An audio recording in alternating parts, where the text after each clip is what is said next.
welcome back, everyone. I hope you had great breakout sessions. And I heard really good things from Rural. We had a good conversation in the Action Agenda Network. Big treat for you, the plenary just before lunch. We will have a conversation between two ferns, but it won't be in that vein. We're going to get to talk to someone who's leading the effort in bringing together energy and transportation, and he will be interviewed by someone who knows a lot about how transportation and energy should work. I'll ask them to come up together. I think you'll be able to tell them apart, but just in case you don't, Gabe is the one with the beard, just so you know. And then I get the chance to introduce them. I like this. Gabe's wife, Stephanie, likes to say this of him, right? That he's a rock star among a very small population of transportation nerds. And that's you. Those are you guys, right? So, and, he's a rock star because he was the head of DC DOT, rolled out bike share in DC. He was the head of Chicago DOT, so he's kind of like a native son this way. Rolled out bike share here among all these other changes that made both of these cities focus more on the movement of people rather than just the movement of vehicles. He was, before that, the vice president of Zipcar, very instrumental to the success of the physical success of seeing a Zipcar everywhere. He also co-founded Citify, and then he wrote a book, which, by the way, is available in CityLit, and he's going to go over there later, and he can sign it for you. So it's Startup City, inspiring private and public entrepreneurship, getting projects done, and the most important part, having fun. Gabe is going to be in a conversation with Shruti Vaidyanathan. Did I say that right? This is funny because Shruti's been my friend for a while. I can say her name when I don't have a mic in front of me, but when it's the mic, it's like, am I saying it right? And she's with the American Council for an Energy Efficient Economy. And she oversees the research on vehicle transportation systems efficiency, and she's over 15 years committed to creating equitable low carbon transportation systems by advocating for policy approaches at the federal, state, and local levels that combine this. Before we started talking about electric cars, vehicle electrification, passenger and freight miles reduction. So help me welcome Gabe and Shruti. Thank you. So we're sitting between two ferns, but I hope I'm not tasked with entertaining you all like Zach Galifianakis. So. No, right? Yeah, I don't know. This is a tall order. I love the echo. Thank you, everyone. So glad to be part of this session, and really glad to have Gabe joining us on stage. So one of the things I think we hope to achieve with our conversation today is to sort of take advantage of the activity that's happening at the federal level around transportation, energy, equity, to really sort of understand how we can make sure that shared mobility is a critical part of those efforts to create inclusive, affordable, and clean transportation systems.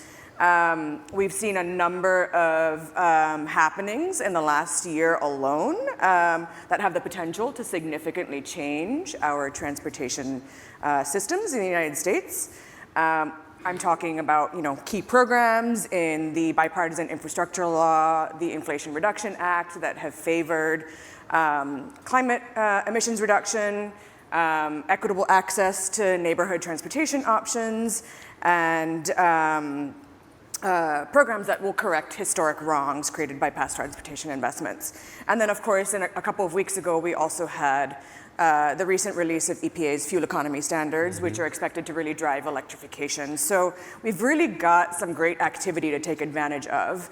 And so since we have Gabe with us today, I want to take the opportunity to really drill down to two particular happenings that have the potential to really generate major change in the way that we address climate inequity through transportation, and that is the establishment of the Joint Office of Energy and Transportation, which Gabe obviously leads up, and the recent release of the National Transportation Blueprint for Transportation Decarbonization.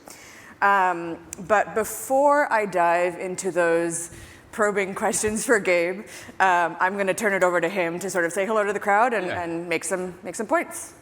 And before we get started, can we Is this for everybody else, or is this just on by accident, this echo? It's just for me? Can we turn it off? Because it's incredibly hard to actually concentrate and talk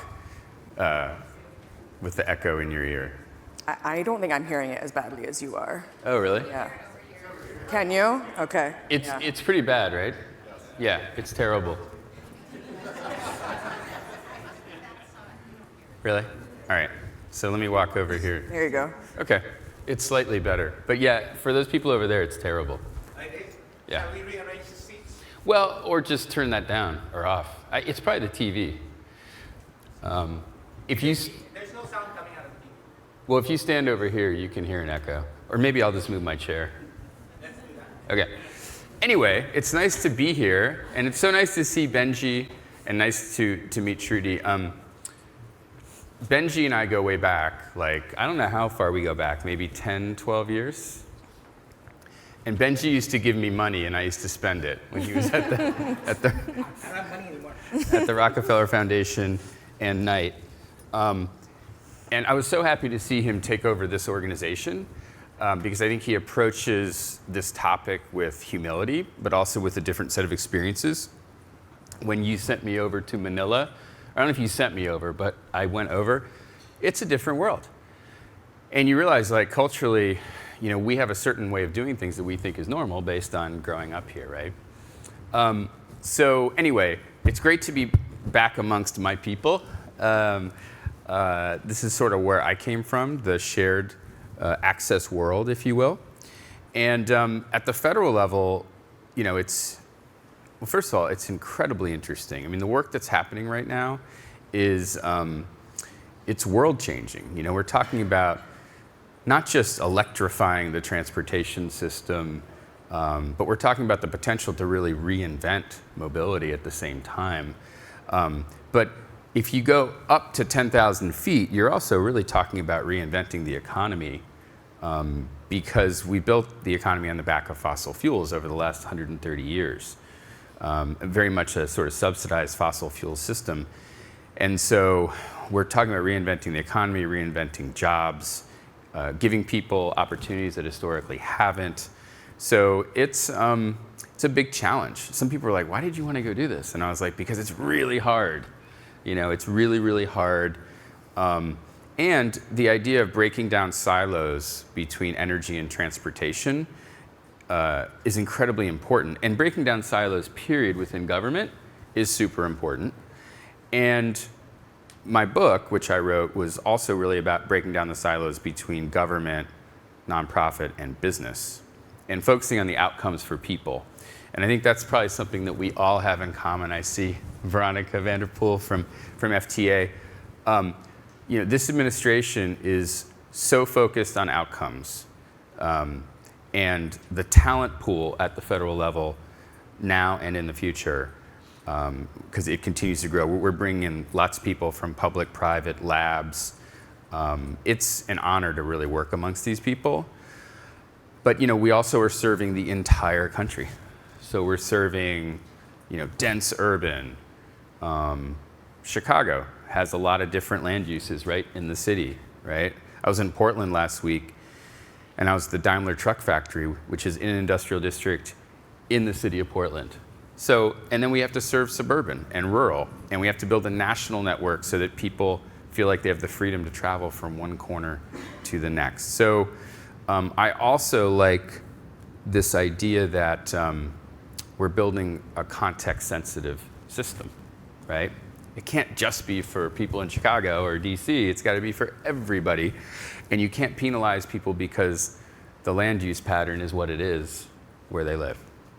So maybe that's like a little opening salvo. I didn't prepare any of that, but. That's just fine. I think you've set the stage quite well for these questions. Okay, good. Okay, so now that you have set that stage, let's dive into the first question. So as I mentioned earlier, we got a national blueprint for transportation decarbonization this year, which I think highlights a lot of the federal government's priorities on energy and transportation, and was really sort of the culmination of many months of cross-agency collaboration and conversation. and is really sort of the first time that we've had, I think, a guiding document at the federal level. So can you sort of talk through what some of those key goals and strategies are that have been identified to decarbonize the transportation sector? Yeah, it's an amazing document. And one of the best parts of it is its simplicity. Yep. But I think at its core, it's again about breaking down silos. And the thing I was supposed to talk about too was the joint office and what it is. So let me give you like 30 seconds. I totally like skipped over that and assumed that like people understood. So it was funded under the bipartisan infrastructure law to the tune of $300 million in operating funds over, let's say, 5 or 6 years. That's up to us how long it's going to run. It depends a little bit on the implementation of the NEVI program and the CFI program, which are the core programs that we support. The NEVI program is the $5 billion in formula funds going to states and then sub-grantees like cities or organizations or transit authorities. And then we've got the CFI grants. That's discretionary money, $2.5 billion, $1.25 billion for corridor, which is like almost like gap filling for NEVI, but with more flexibility, including alternative fuels like hydrogen. And then the community program, which is really the city, town, reservation program. It's where a lot of the shared access projects will probably come from. Then we also support the FTA, is it 5.6 billion? I always get it confused. School bus is 5 point. It's 5 million each for Yeah. Yeah, well, one of them has an extra 600 million, but I can never remember. But basically, EPA got 5.6. So we have school buses and transit, and we are so enjoying doing that. And we sort of rolled them together because there's some commonality, but very, very exciting part of the portfolio. So now it's about a $20 billion portfolio that we're supporting, and we work closely with DOT and DOE. We're part of both. The funding came from DOT. DOE gave us places to sit and admin support and all of that. But it's the first time the federal government's ever tried something like this. So it is very much an experiment, which also I found attractive. And it's up to us to make it successful. Now, the decarbonization blueprint is an awesome document, as I was saying. It's simple. It demands that we go beyond just DOE and DOT and take an all-of-government approach across EPA and HUD as well. And I think HUD, EPA, the staff there is just amazing. We've been working with them already on school bus, but we can go well beyond that. And then like HUD is such low-hanging fruit, particularly for the topics that we're going to be talking about here today, because we're talking multi-unit, denser, national, and this opportunity to really provide access versus just chargers, right? So the decarbonization blueprint focuses on 3 strategies: convenient, efficient, and clean, right? That's pretty easy to understand, but it also addresses the full life cycle emissions and integration with the grid. So, often we just look at sort of like the startup, right? This looks at the full life cycle. It also isn't something completely new. It's building on existing federal commitments that are already out there, and it covers all transportation. So light duty, heavy duty, rail, marine, aviation, you name it, all of that. In terms of our job there, it's to put it into action. And we're very much an action-oriented office. So we do technical assistance. We did it for the states. We're now doing it for cities and MPOs and transit agencies and schools and all of that. But we also do policy formulation, right? And so we're working every day with the White House, with multiple federal agencies to figure out the how, right? How do we do this? And sometimes it's big policy formulation, like the minimum standards for EV chargers, to make sure that's going to work for all of our stakeholders. And sometimes it's like tweaks, right? Working with federal highways on tweaks to things, guidance, right? Recommendations. I'm trying to think what else is important about the blueprint. I can tell you that we now meet very regularly with all 4 agencies. Mm-hmm. And I think one of the most important things about the blueprint is it really demands that we coordinate ahead of time versus afterwards, which is often where transportation sort of goes wrong, right? Where it's like, okay, let's build the building, let's build the campus, let's think through how people are going to work.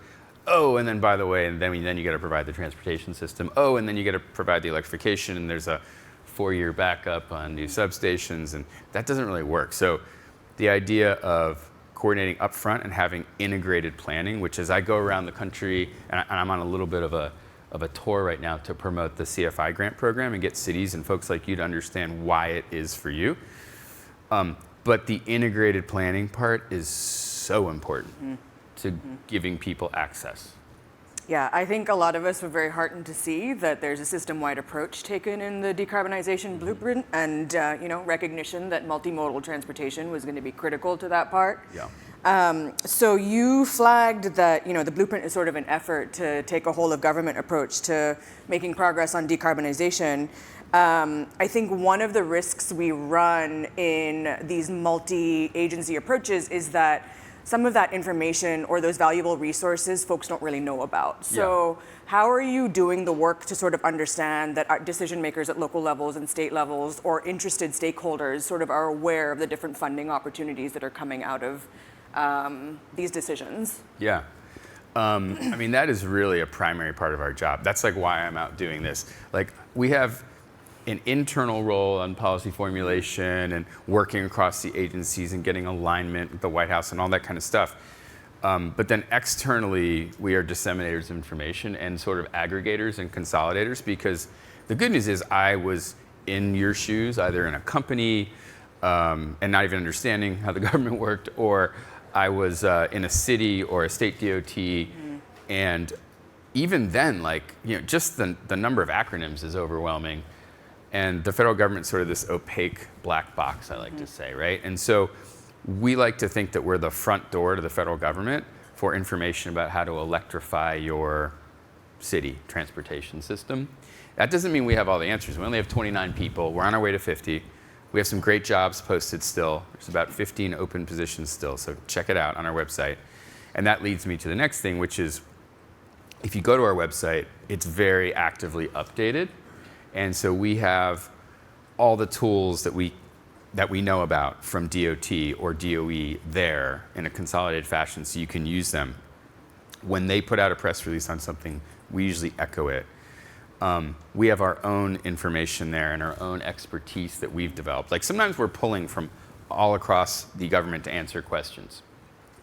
And we have a page that basically says, submit your question, right? And then we have 20 people, contractors behind the scenes, that are literally just monitoring that and answering questions. And sometimes they'll come to me for an answer, sometimes they'll go to another agency. So use that and know that it's not going into the ether, you'll actually get an answer. We're also doing weekly webinars, and not just on easy stuff, like, hey, how does this work? But more like answering the tough questions on contracting and procurement. And how do you mitigate risk? And what happens if the company you're dealing with goes bankrupt? And should the assets revert back to the state or the city? So we're taking on the hard questions, and we don't necessarily have all the answers, but we bring in experts, some of them like yourselves or you, and say hey, can you share your expertise on particular topics? It could be on equity, it could be on siting and site design, it could be on working with the utility. These are all webinars, and then we archive all of them too, so you can watch them afterwards. And then we try to get out and talk to people. And we are a national office.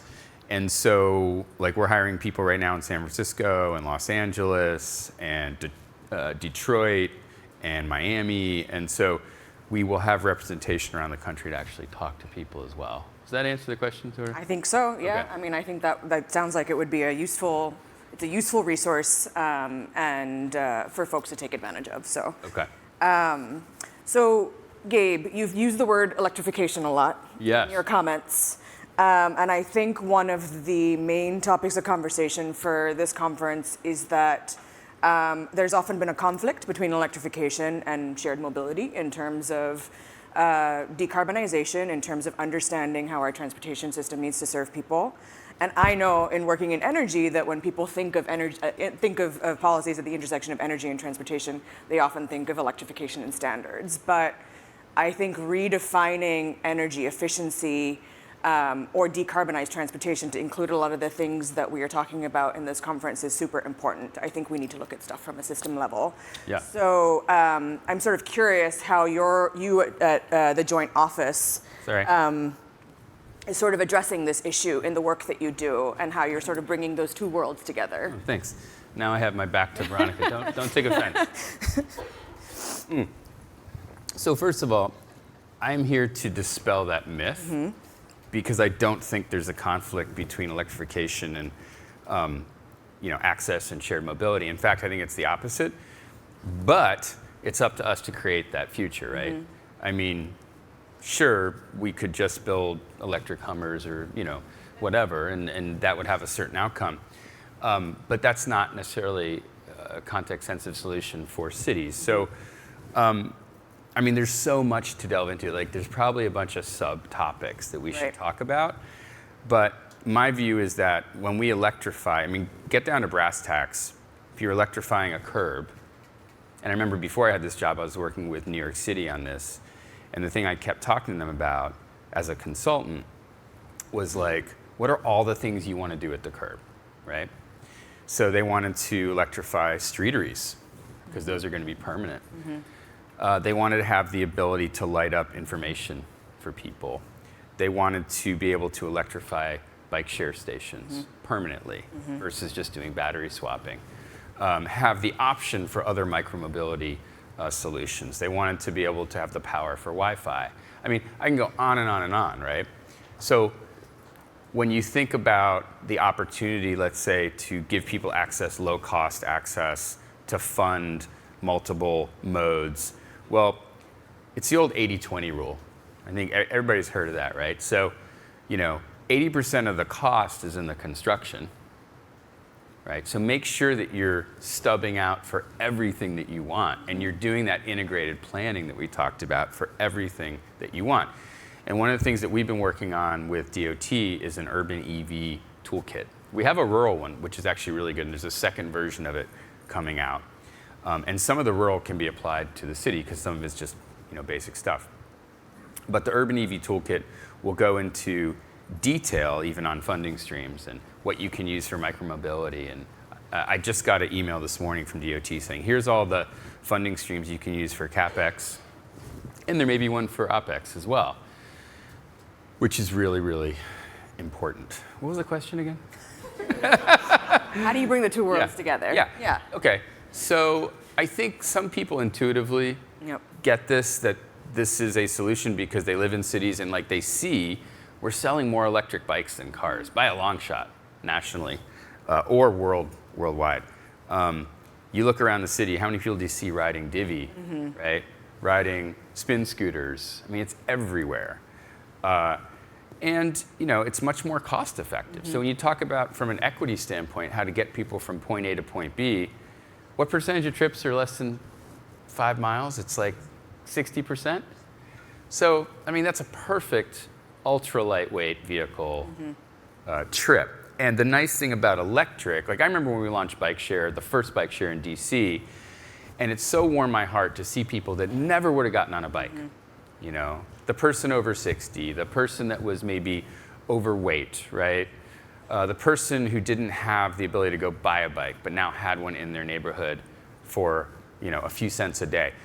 And so electrification is the next step for people that really feel like, wow, like I'd like to get on a bike, but I need some help, or I don't want to be a sweaty mess when I get to work.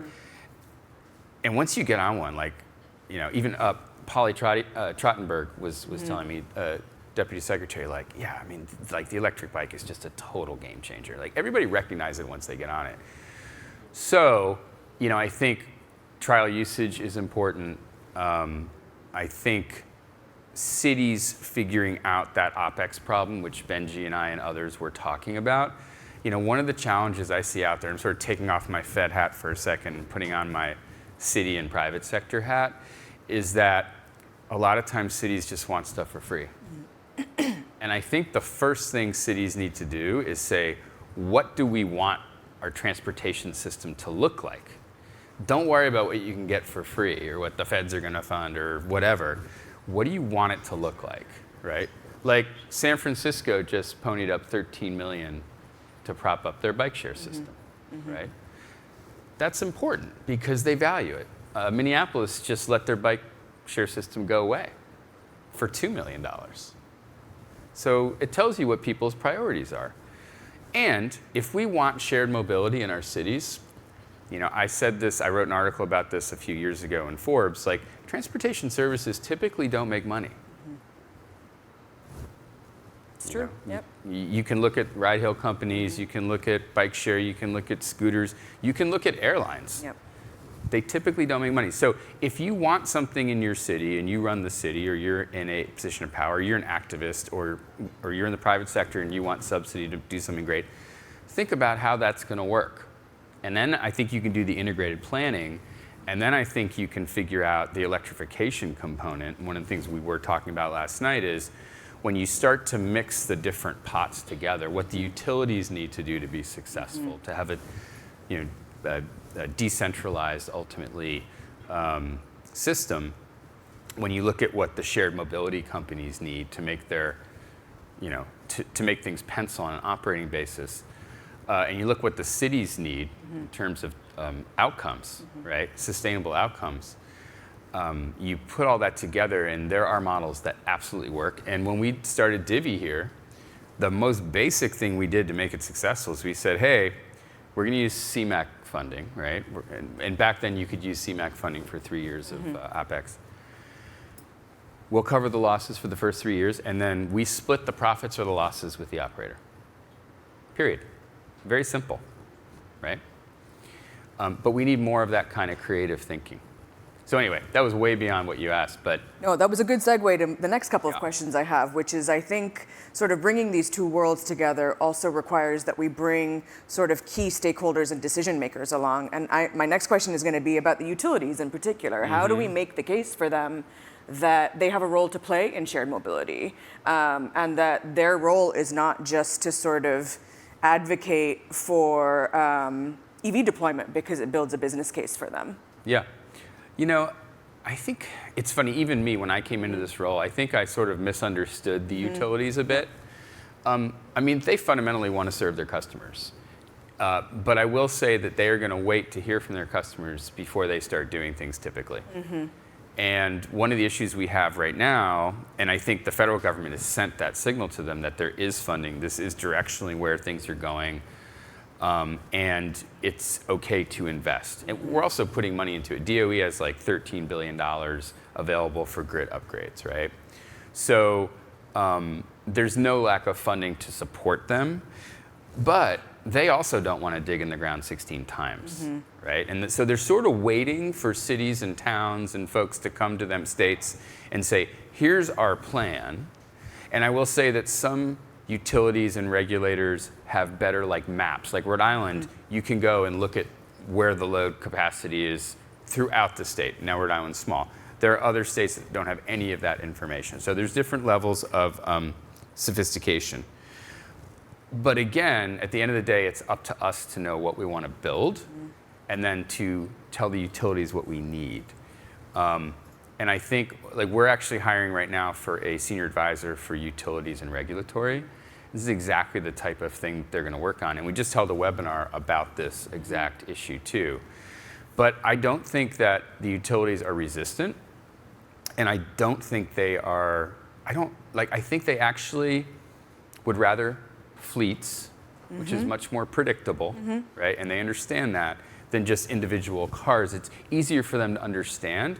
And I will say, I talked to one CEO of a major utility, investor-owned utility recently, who was very supportive of the idea of car sharing, for instance, and said, hey, we'd like to take 1,000 vehicles and we'd like to do vehicle-to-grid integration. And if they were car sharing fleet vehicles, it would be a lot easier for us than individuals. And we'd love to see if we could avoid capital expenditures, billions of dollars in capital expenditures to account for those very small peaks, those 3 days in the summer where we're going over our capacity, while most of the year we're only at 70% of capacity. And I was like, wow, that's interesting, because then you're talking about using all the batteries in the car sharing vehicles as your peak, off-peak, surge sort of support system, right? There's no reason why we can't do that with school buses and transit vehicles, and even someday down the road, once we figure that out, maybe with bike share stations, right?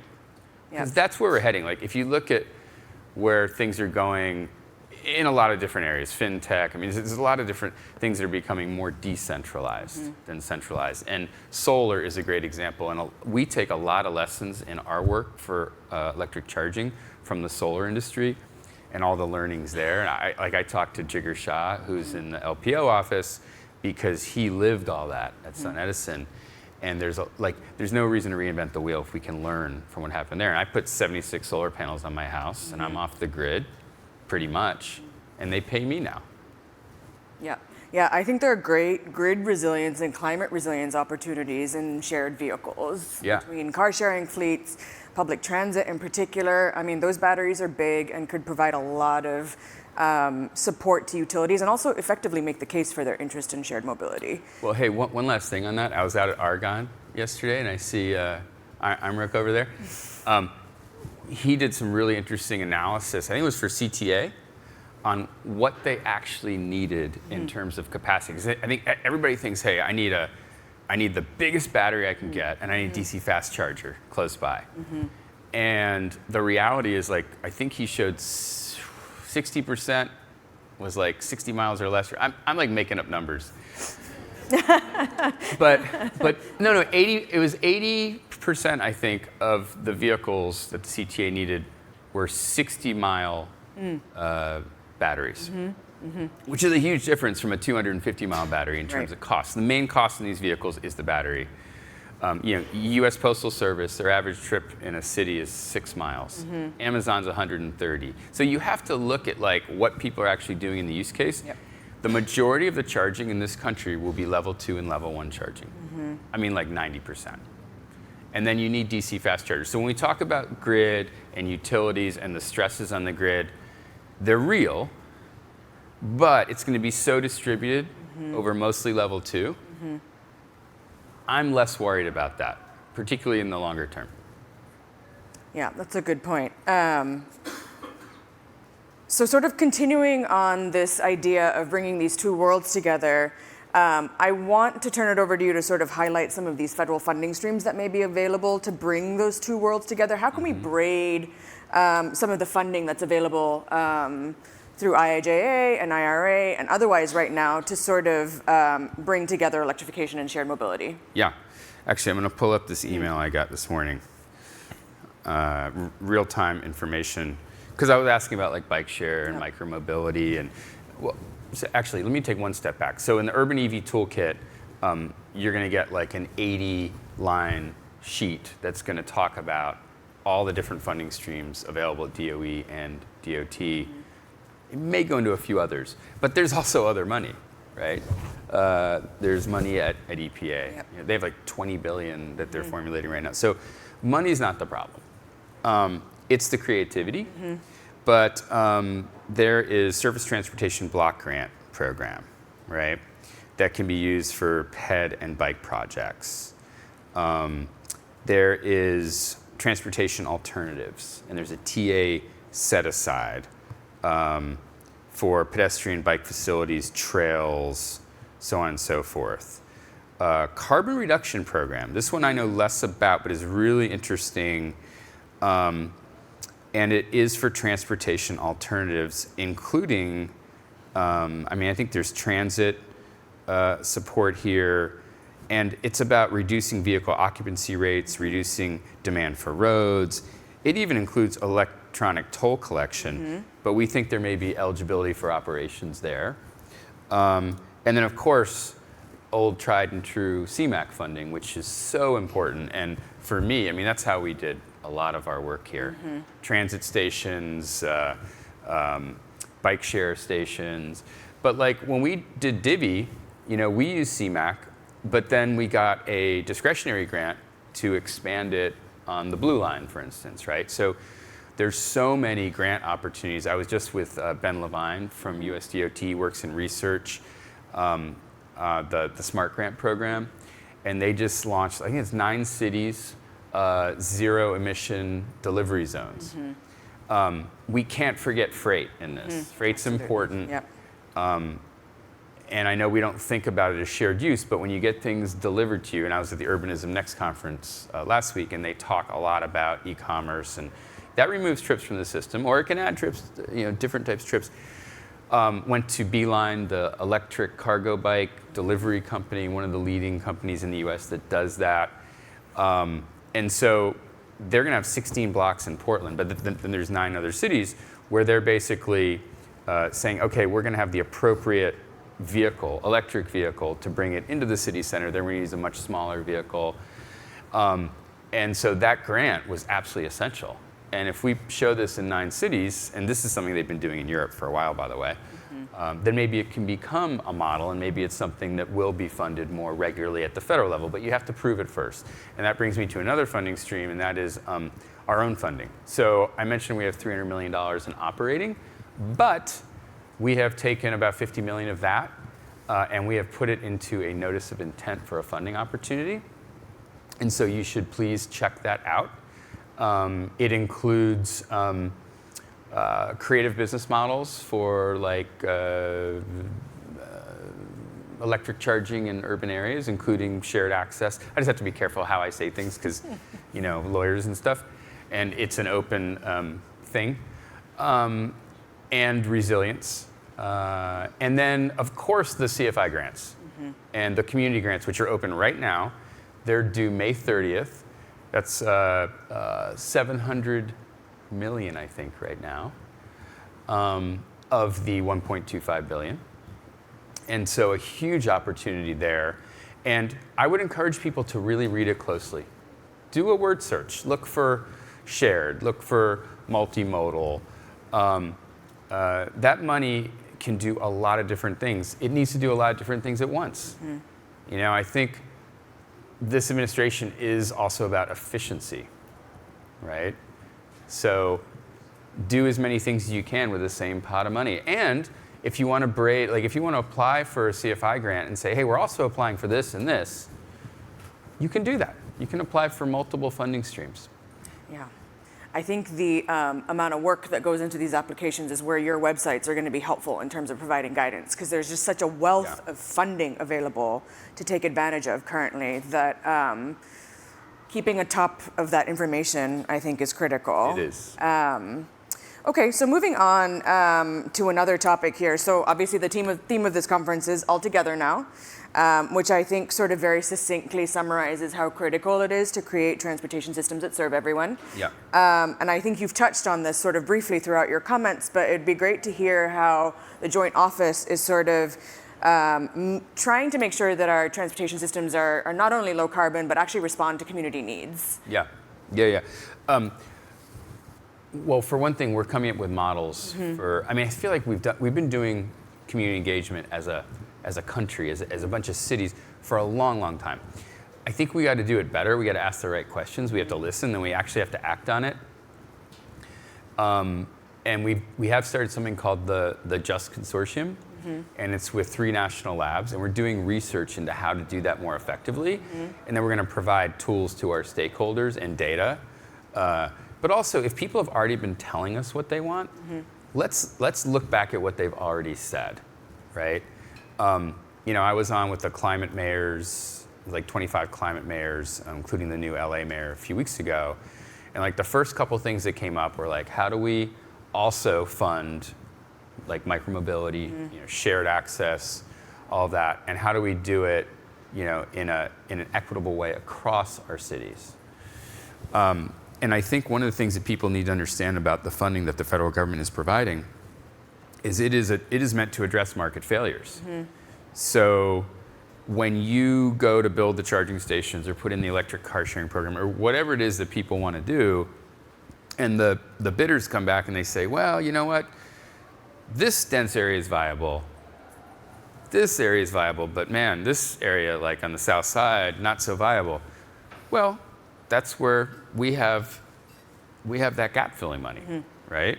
And one of the things I learned at Zipcar, and I've told this story before and actually wrote about it, is when I was in DC, the city said, hey, we'll give you access on the streets, Metro said, we'll give you a contract, basically free parking spaces, but you got to locate in all 8 wards. And my boss at the time was like, oh, like, all right, well, you might as well mark those cars to 0 that are going to be in Southeast DC. And I was like, well, that doesn't sound right to me, but I did think they would lose money. They became the busiest cars in our fleet within 90 days of putting them in because everybody needs access. In fact, the folks in Southeast DC needed more access. We ended up putting more vehicles in, and they had the most feedback for us, like, hey, that Beetle's cool, but I need an SUV to go to IKEA.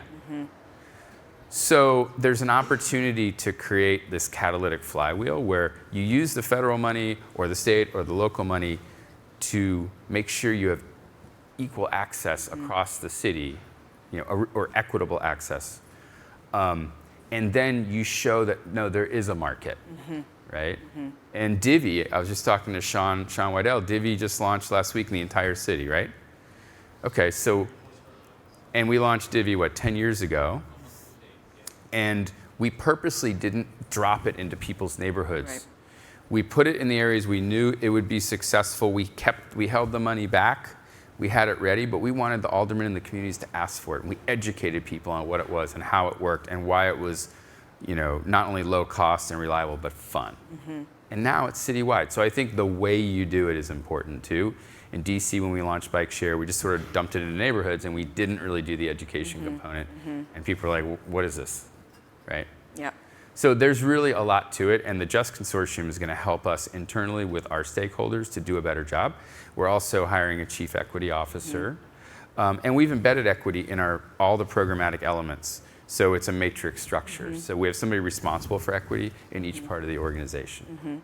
And obviously a big part of that equity is sort of that procedural equity. So how do you sort of balance the need to do that careful, deliberate engagement with communities, but yet also demonstrate progress on all the goals that your office may have? Yeah. It's a challenge. I do think when you give people outcomes, it's important. And internally with our team, I keep talking about it's not enough to say we're going to have chargers in this low-income neighborhood or this is a disadvantaged community. What is that providing for people? Because if it's just sending a signal to go out and buy a $60,000 car that they don't have the money for it, then it doesn't feel like it's for you. Right. And it's funny because it's not up to us at the federal level, really. It's up to the states and cities. But we want to let people know that we're thinking about the same things, that they should be thinking about the same things, that we're hearing that from their communities, we're hearing that from folks like the NAACP and others. And so those should be considered, access, not just ownership models. But at the end of the day, it is context sensitive. And we sort of joke sometimes, well, we're like the ATM, right? And then everybody has to actually decide what they want. It's not totally true, but it is true that the federal government has a certain role, and we're not there to decide in the community how it gets spent. Right. And how do you plan to empower those decisions at the community level? Yeah, I mean, I think if you look at the minimum standards that we put out, very important to read those, I think, the electric charging minimum standards. You look at Buy America, you look at the answers to the questions that'll be coming out. You look at the way the grants were written. They're meant to allow flexibility. They're meant to be broad. Now, there's certain things that are more prescriptive. You do need to have a way for people to pay. You can't have just a membership at the charging station because we want people to be able to walk up and just use it. However, you'll note that we did not demand credit card swipers because that's the biggest point of failure. And if the charging station's down, that's not equitable. Right. And so our job is to think through all of this and to try to strike a balance, but to go as broad as we can to allow that flexibility in the community. And keep in mind, too, when I talk about minimum standards, they are minimum standards. If cities or states want to go beyond, want to do things above and beyond that, you can. But you have to have certain minimum standards because we want to have an interoperable, high-quality, frictionless network that everybody feels like they can count on no matter where they go. This has been super interesting. I think we've run out of time, so I'm going to stop there.